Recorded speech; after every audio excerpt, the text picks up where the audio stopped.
The term genetics was coined at the beginning of the 20th century to describe the study of hereditary traits in human beings. At that time, when this river was full of coal barges and merchant ships, people weren't too worried about diseases that ran in families. 1 in 3 children died before they reached adulthood, so there were many bigger problems to face. But things have changed, and genetic diseases now make up a large proportion of the problems faced by modern healthcare systems. I'd like to tell you something about my work as a clinical geneticist to help you to understand how to deal with these problems in the clinic.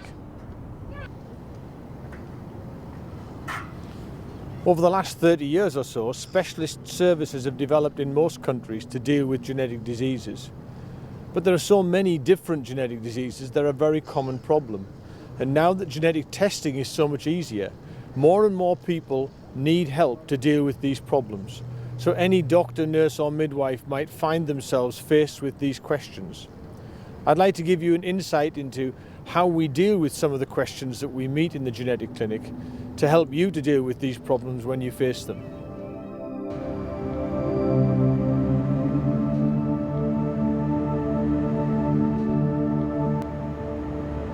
Before you go into the clinic, it's important to think about the problems you might be facing. Online Mendelian Inheritance in Man, or MIM, the website, is a useful resource, and there are many like it, which can give you the information you need to be prepared for the questions you might face. When you get to the clinic, you will find that the problems fall into very common patterns, and the next few clips of DVD will take you through the scenarios that we frequently face. I've recorded these with 2 actors, Selina and Dominic, and we've tried to recreate some of the situations that you might meet in clinical practice.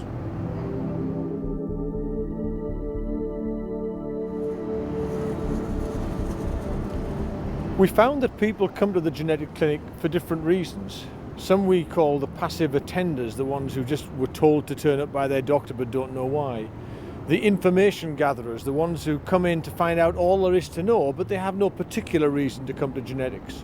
And then the agenda setters, the ones who have very definite genetic questions that they need an answer to. It's essential at the beginning of a consultation to work out why people have turned up and what their questions are.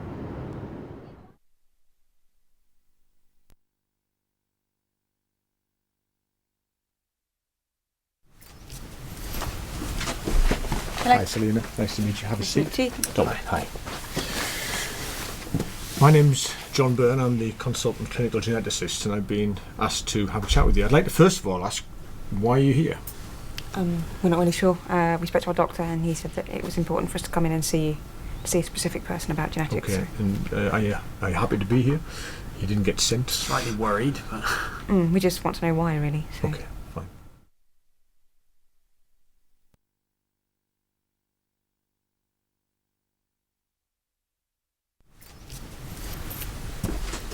Hello. Hi Selina, have a seat. Thank you. Hi there. Hi.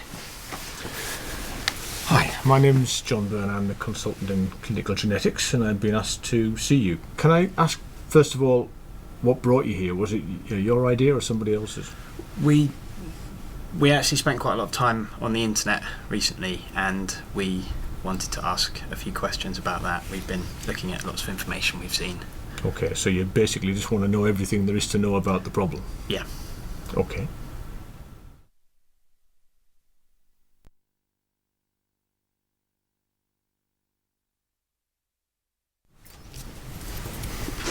Hi, Selina. Hello. Have a seat. Thank you. Hi. Hello. Welcome. My name's John Byrne. I'm the consultant in clinical genetics, and I've been asked to have a chat with you. Can I begin by asking you how you got to be here? What brings you?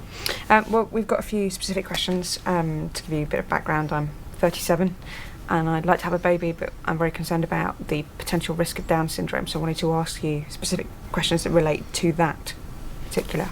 Okay.